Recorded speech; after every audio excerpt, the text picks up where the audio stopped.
You're gonna slap the F out of the correctional officer? That's great. All right, are you Zakarian Wagner? Ma'am.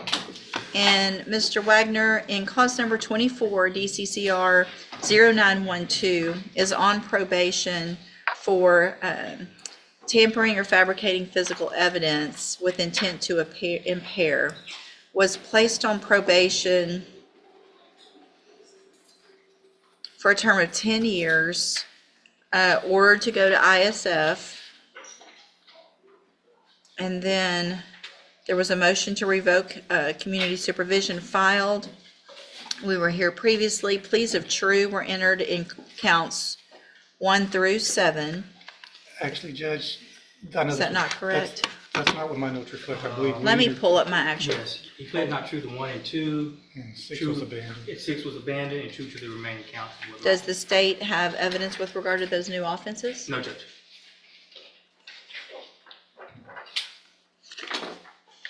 Okay.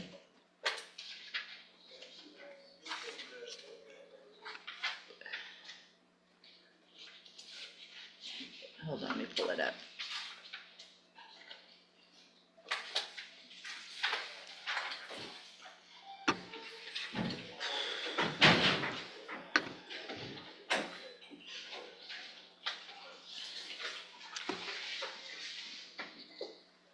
Okay, so the pleas of true, the updated report is not correct. The pleas of true were to counts 3, 4, 5, and 7. That's what my notes That's reflect. correct, Your Honor. Counts 1 and 2 related to Indiana. Indiana cases, and so the state is unable to have evidence with regard to those. Is that correct? Yes, Your Honor. So the counts 3 was a void association with anyone previously convicted of a crime. Count 4 was not to leave the state of Texas without prior approval. Count 5 failed to report by mail as directed, and count 7 was fees and being behind in fees, correct? Yes, Judge. I have received the updated report, and also I have received jail incident reports. Has everyone had an opportunity to review all of those? We have, The state has, Judge. Are there any additions or corrections to that updated report, other than the pleas of true that I just corrected? no, Your Honor. Not from the state. Okay, Mr. Rojas, you may proceed. Thank you, Judge. Regarding the incident in Indiana, because he did plead true to leaving the county and being in Indiana, he tells me he had previously lived in Indiana. When he moved down to Texas, he left some things in his apartment in Indiana, clothing, furniture, things like that. He had a roommate here in Texas who was moving to Indiana, and at that point he had an opportunity to go back in Indiana with a truck and bring his things back. He should have asked for permission, Judge. He didn't get permission. He just thought he could make a quick trip to Indiana, get his things, and come back. And that at that point, when he was arrested with another person, he tells me the charges against him were never filed. The other person that he was with in Indiana is the one that was charged with those crimes. He's asking to be continued on to probation. And I'll talk about the reporting. He pled true to not reporting to Jefferson County by mail. He tells me he was reporting in person in Orange. He never failed to report in person in Orange. He reported all the times he was supposed to, and I don't see an allegation about that. So I tend to believe that's probably true. He didn't know he had to report to Jefferson County by mail. That's the reason he didn't do. He tells me that's why he didn't do that. Before he was arrested on the motion, he was working construction, doing guardrails on the highway with the Highways Department. Obviously, he lost that job. He says his mother has a friend who has a wood shop. He can get a job doing that if he were allowed to continue probation. He will be living with his mother in Orange. And so he's asking to be continued on probation. This is the turning point where the defense leans heavily on youth, employment, and missed technical requirements rather than outright criminal intent. But here's the issue. Probation isn't flexible just because intentions are good. Leaving the state without permission, even for personal reasons, is a major violation. Do you think being young excuses breaking probation rules, or is accountability non-negotiable once the court gives you a second chance? Continued on probation. He's still a young man, Judge. He's 20 years old. Obviously, he's certainly old enough to know better than to go out and do these things, especially being on probation. I think he's still young enough to not really understand fully the consequences of what's going to happen to him if he doesn't. I think this has been a wake-up call. He's been in jail since September, I believe. Again, we're asking you to keep him on probation, let this time in jail serve as sanctions. And I don't know what other classes we can give him. He's already been to ISF. But obviously, whatever conditions the court thinks is appropriate, he would follow. So the person that you were with, that you got in trouble with up in Indiana, has a motion to revoke his probation here in Jefferson County too, correct?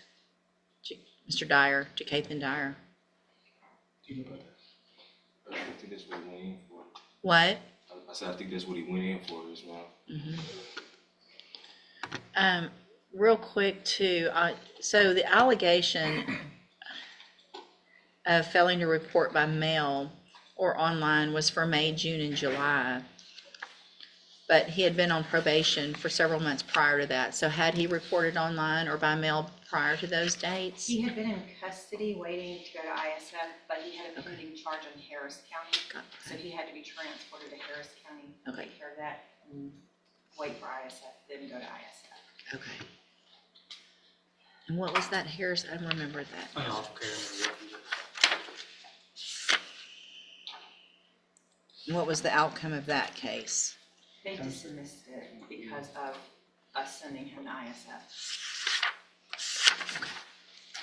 Your Honor, just briefly, Judge, the tampering with evidence offense as the defendant pled to is a little misleading in that what he tampered with was a firearm, Judge. When law enforcement encountered this defendant, he had one weapon that they initially discovered, if I recall correctly, and then when they put him in the back of a patrol unit, the patrol car video captures him essentially while handcuffed, dumping another weapon. That weapon was outfitted with what was tantamount to a Glock switch. And I say tantamount to a Glock switch because when ATF tested it, it did not meet all of the requirements to be technically a Glock switch. So he dodged a bullet on, well, no pun intended, dodged a bullet on federal charges, Judge, because we were looking at potential federal charges for the Glock switch. So there's two firearms that he was in possession of. Then he's got the unlawful carrying of a weapon in Houston, albeit eventually dismissed. I'd ask the court to take that into consideration. This defendant has an affinity for firearms, and not only firearms, a Glock switch, Judge, you know the damage these Glock switches could do if that was a fully functional Glock switch, Judge. I'd ask that this court revokes the defendant's probation and send him to prison, Judge.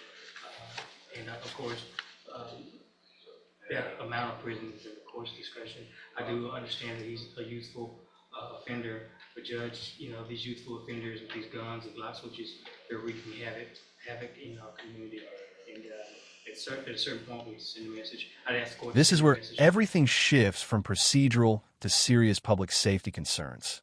The mention of multiple firearms and something resembling a Glock switch isn't just dramatic language. Even an incomplete device raises massive red flags in court. Prosecutors aren't focused on what could have happened. They're focused on what almost did. Should the court prioritize rehabilitation here? Or does the risk alone justify prison time? I'd ask the court to send that message today, Judge. That's all. Thank you, Mr. Coleman. And Ms. Martinez, thank you for being here. Do you have anything to add that's not already in your updated report? No, ma'am. It is hard to supervise someone who almost immediately leaves the state without reporting it or requesting permission. We wouldn't have known he was up there if they hadn't called us to tell us that they were in custody of their jail. I mean, Mr. Wagner, the problem here is that I did with you what I do with a lot of youthful offenders, is we give you that opportunity on probation. I send you to ISF up front so that you have the tools to make better decisions so you can be successful in your probation. So I don't have any other tools because I already did that. And your history, so it's not like you just started getting in trouble once you turned 18 or 19. You've been to TJJD. So you were a youthful offender, so much so that they didn't just put you on probation as a juvenile, you ended up going to TJJD. And it takes a lot, in my opinion, it seems like sometimes, for these minors to be sent there. So you must have really frustrated and done something to end up in juvenile prison. Then you get out and you're doing the same thing, and I don't.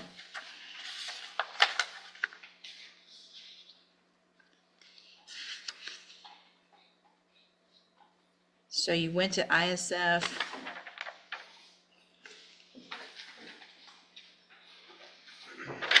So April 7th of 25, you get dropped off when you were discharged from the ISF to probation. Placed on a mail-in caseload, courtesy supervision was accepted by Orange on May 21st. 2 months later, you're in Indiana in jail in Indiana with someone who's also in trouble in Jefferson County that probably wasn't supposed to be or didn't have permission to be in Indiana either, I'm guessing.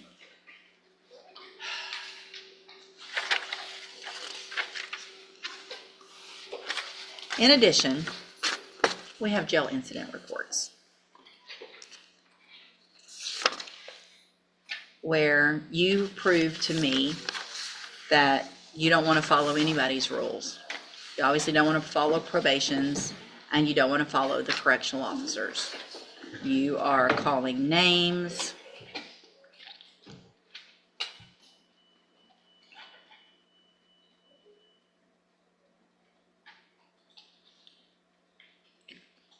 I can't even say the words. You're gonna slap the F out of the correctional officer. That's great. You're going to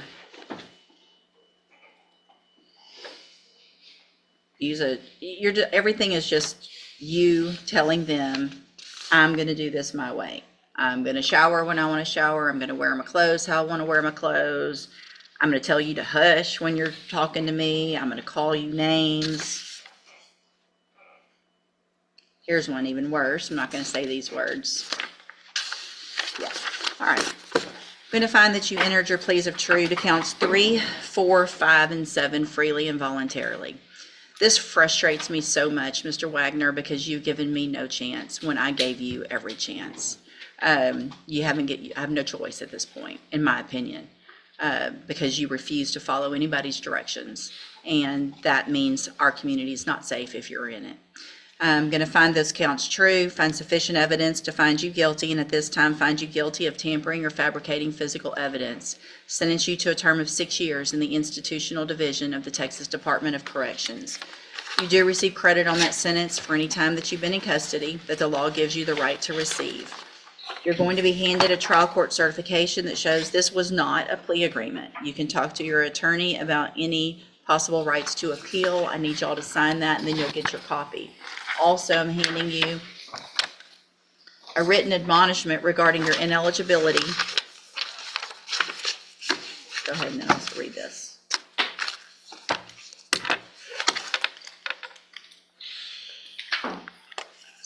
I've also handed you a written admonishment regarding your ineligibility to possess a firearm or ammunition. Because of the judgment entered against you, you're ineligible under Texas law to possess a firearm or ammunition. Possession of a firearm or ammunition could lead to charges against you. Firearm is a legal term, and you should read the written admonishment I provide you to see what devices qualify as a firearm. If you have questions about the laws that make you ineligible to possess a firearm or ammunition, or about how long that lasts, you can talk with Mr. Rojas. You are still young. You can make the best of the time that you've got and get out and do better, or you can get out and do worse and be right back in here. So I hope you take advantage of doing better with your life. Go back with the bailiff. Yes. I was still gonna mess it up. In the end, the judge made it clear Repeated violations, defiance of authority, and firearm-related behavior left no room for leniency. Despite his age, the court ruled that probation had failed and sentenced Wagner to 6 years in Texas prison, with credit for time served. This case highlights how second chances come with strict responsibility. If you found this case as shocking as we did, make sure to hit that like button, share your thoughts in the comments, and don't forget to subscribe for more jaw-dropping courtroom breakdowns.